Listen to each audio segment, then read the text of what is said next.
కోరుతా ఉన్నాను. స్వాగతం సార్. సురభి మాణిక్యదేవి గారు, ఆంధ్రప్రదేశ్ ఎమ్మెల్సీ గారిని వేదిక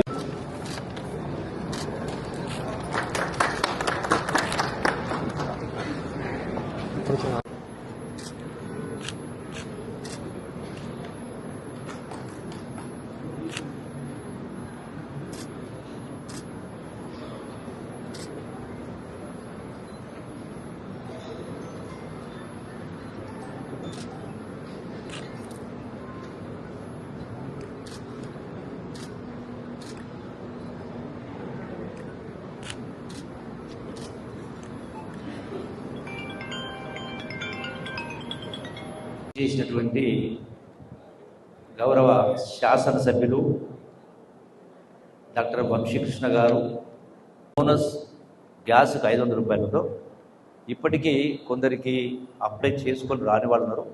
వాటిని గ్రామ స్థాయిలో నుండి నేను గతంలో సమీక్షలో చెప్పడం జరిగింది. జిల్లా కలెక్టర్ ఇతర అధికారులకు గ్రామ స్థాయిలో ఉన్నటువంటి పంచాయతీ సెక్రటరీస్ కానీ అట్లాగే రెవెన్యూ అధికారులు అంటే గ్రామ డెవలప్మెంట్ అధికారులు ఏమంటారు, గ్రామ పాలనాధికారులు అంటే అందరూ కూడా తెలిసి ఎక్కడ కూడా ఒక్కరు కూడా మిస్ కాకుండా అవి కరెక్ట్గా ఎన్యూమరేట్ చేసి అది గ్రామ స్థాయి నుంచి మండల స్థాయికి, మండల స్థాయి నుంచి జిల్లా స్థాయికి, జిల్లా స్థాయి నుంచి రాష్ట్ర స్థాయికి ఆన్లైన్లో పంపించాల్సిన బాధ్యత ఉంది.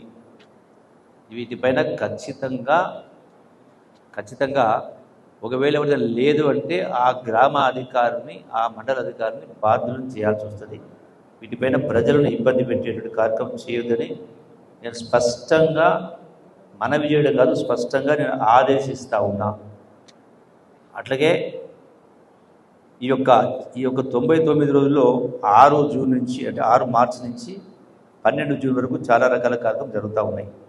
వీటన్నిటిని కూడా ముందుకు తీసుకెళ్లే కార్యక్రమం చేయాలి. అట్లాగే తర్వాత ఈ ప్రజా